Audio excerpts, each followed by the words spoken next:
So instantly, when the lights are down for the readers to read, the poet has to walk across a red, fiery area to get to an area of light, which is kind of a metaphor for how poets work. You spend a lot of time over there in the dark, then every so often you come through the fiery area of redrafting and end up here in the light. And then hopefully you don't walk off the wrong way to the wrong end of the poem. That'll never happen. I think one thing that combines and links all our poets today is that there's a precision of language, but also the sense that language is a fragile thing. Maybe it's to do with the last year, maybe it's to do with all the things that are in the air, but somehow all our poets are doing their very best to give us things that maybe are not possible in language, but given them in language anyway. And I think that the wonderful Ruby Robinson is one of them. Ruby's poems have got a fantastic precision of language, but a sense that language is mutable, that if you looked at these poems a moment later, they might have changed, that somehow they're always in a state of flux, and we just happen to have captured them for a moment on the paper. One of her poems is called Tuning Fork, and it begins, lifting the lid, you tell me, once the fork is struck, the initial blade of overtones quieten to one note, composed of vibrations undetectable by the human eye, almost silent to the ear. And it seems to me that isn't that what the best poetry is? It's a thing that's undetectable unless you listen very hard, unless you find your way into it, which is what Ruby Robinson's fantastic poems do. So please welcome Ruby Robinson.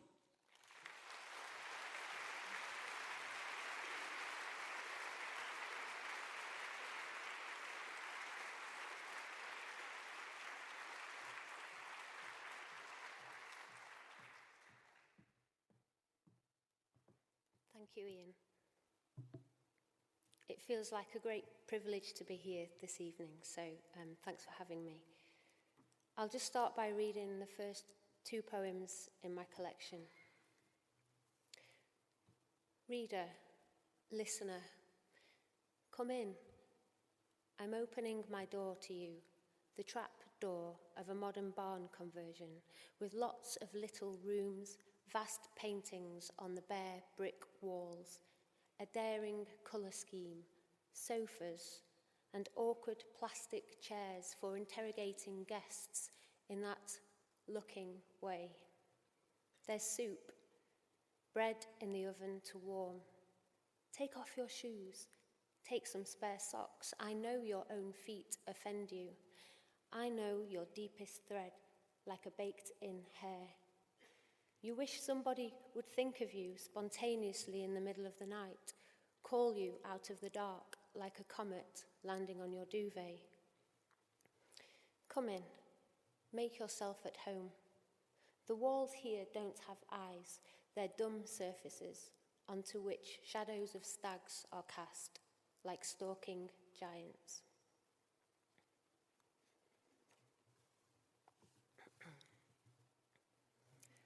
Unlocatable. What are you looking at? My tooth?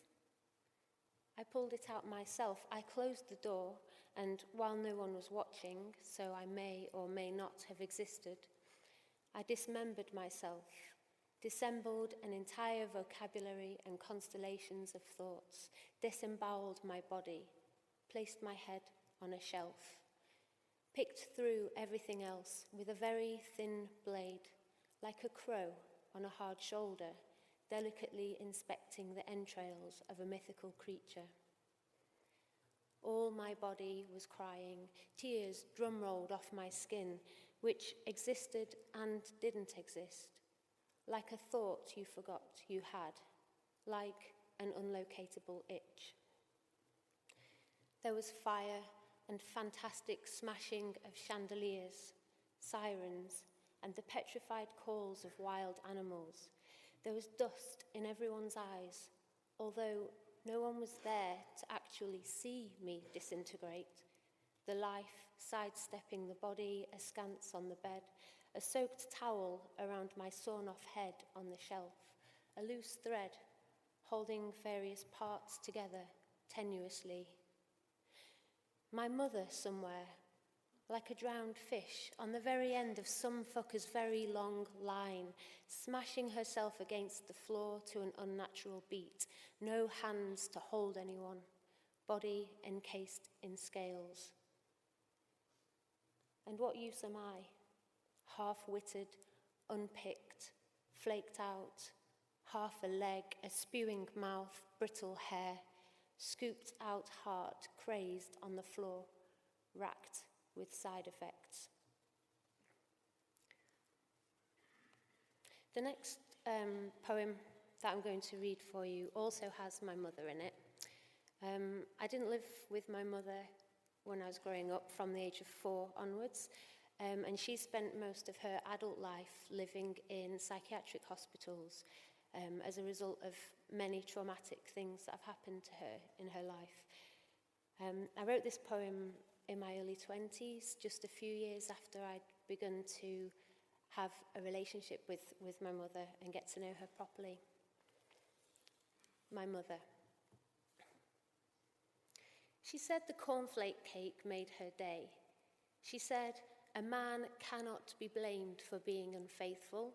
His heart is not in tune with his extremities, and it's just the way his body chemistry is.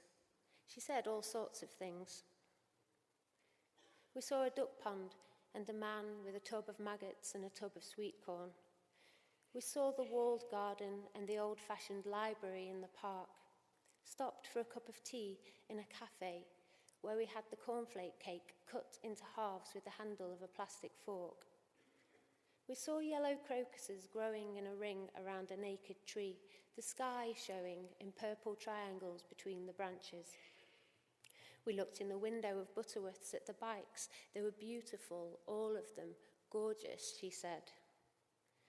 The sun was pushing through the iced air and landing on us, on our heads and our shoulders and the backs of our legs.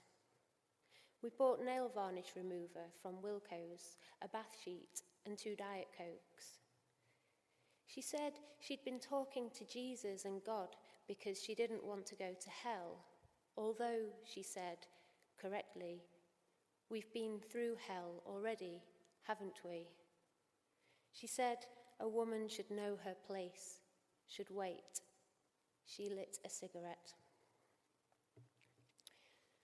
I'm just going to read one more poem. It's the final poem in the collection, and I noticed the other day that the title of one of Jacob Polly's books has crept into this poem. Hasn't noticed before. To my family. Eventually you'll read me precisely because of what you know of me. I'm from a block of maisonettes, ammonia-stained, serving hatches in the kitchens, communal yards with poles for stringing washing between, feral cats you take in, a neighbour smoking a pipe all day in his deck chair, a dealer on the corner. You were safer here as a child than you are coming round selling stuff, riding your bike up the adjacent hill. I'm both the one they let a fire extinguisher off in the face of and the one that let it off. I double back. You'll read me in spite of me.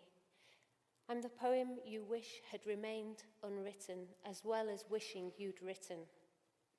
I'm sick, you'll say, because you don't know how to unsay the things you should never have said.